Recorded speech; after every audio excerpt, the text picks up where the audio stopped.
It truly is the best time to be alive right now.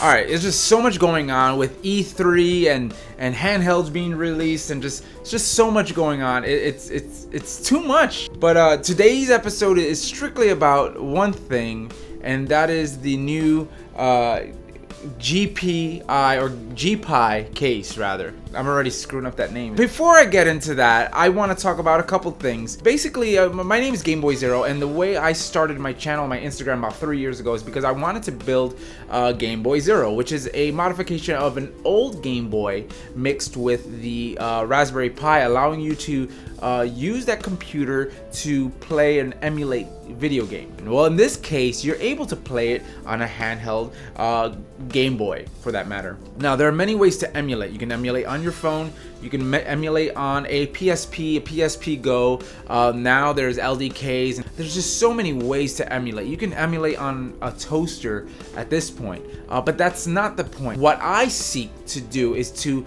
relive my childhood, and that's playing on an original Game Boy. Now, I'm able to do that on a couple things, for that matter. I can do that.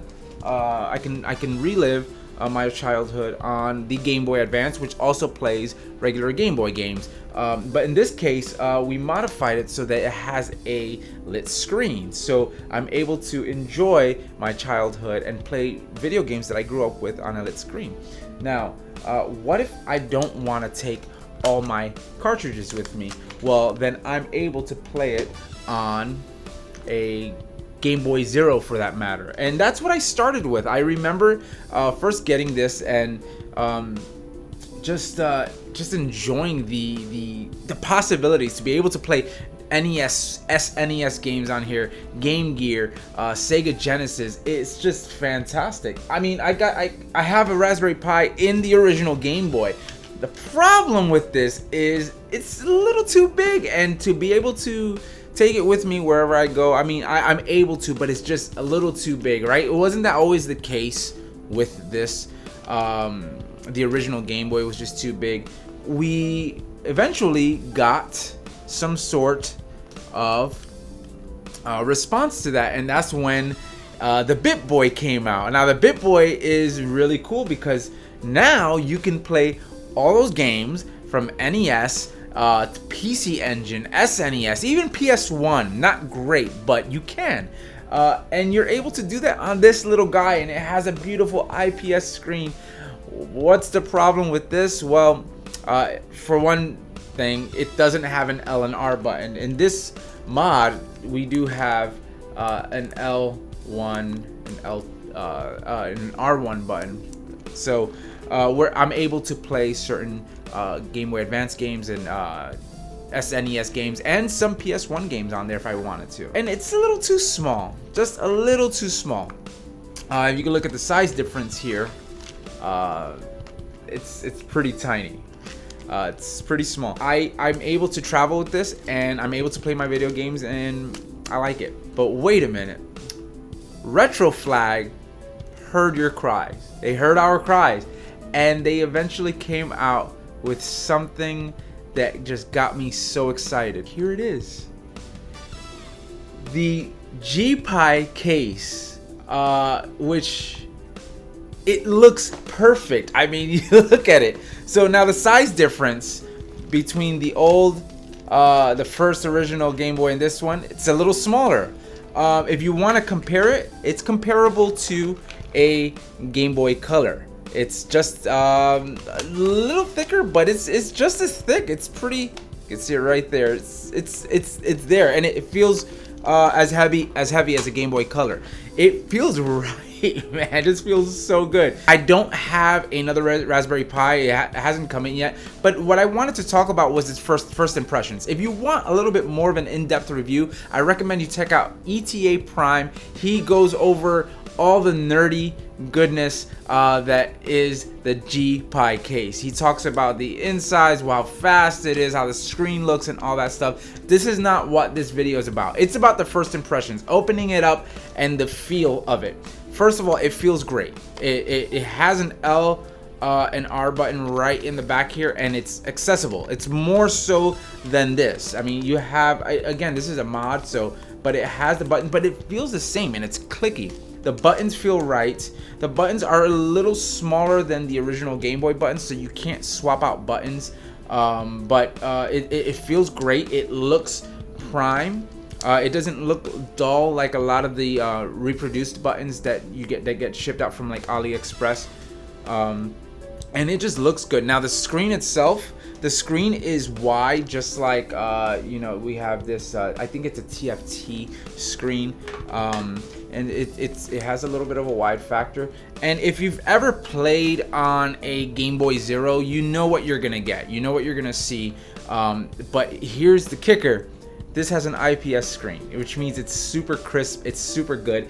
Has a contrast wheel on the side, so you can bring down the brightness. And also has a volume rocker on the side here too, so it's not like the Bitboy where you're holding select and pressing buttons to change screen brightness and volume control. It looks so good, and I'm just so happy with it.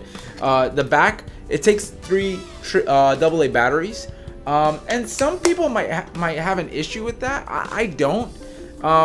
Honestly, I don't play it often enough where I think I'm gonna kill batteries, and if it really is a big deal, you can just buy rechargeable batteries. It's not going to make or break it for this. I don't think so. But there is a port to plug in, but you can plug it into a battery bank and go out and play wherever you want to go. And here's what's so cool. There's a lot of thought that was put into this. Basically, what you do is you put your Raspberry Pi in this guy right here.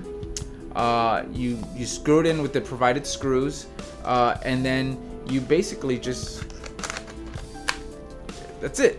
And that's all it does. And you load it up. You load in the script to do safe shutdowns and safe boots and stuff like that. Has its power button, and man, it's just so well done. First impressions. I'm not paid to talk about this. I'm not. It's a very unbiased review. I literally am in love with this. So the perfect way for me to emulate my games, it's on this guy. Now here's something I did not expect. They sent me 2, which means I think they wanted me to give it away. They didn't ask me to, and that's I don't know. But I feel like I need to give it away. So here's what I'm gonna do. I'm going to ask that you do a couple things. First of all, like and subscribe. You know, if you enjoy this channel, I encourage you to check out my other videos. But check out my Instagram as well, and I'm gonna have instructions there on what to do. It's gonna be very simple, and what I'm gonna do is I'm gonna have a drawing at some point. I'm sure I'm gonna have the actual date in my Instagram.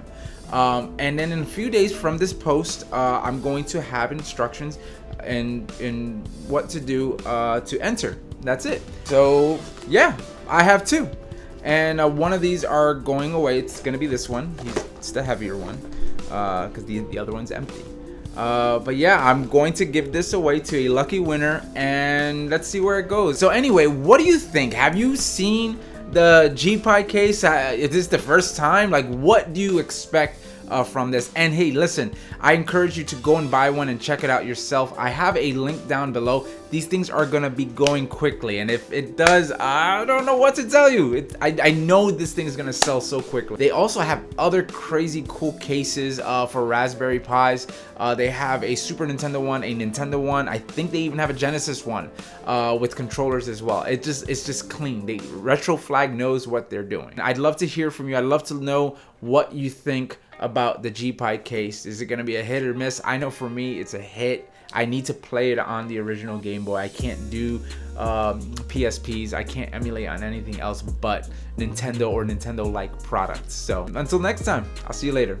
You got me feeling like the 90s.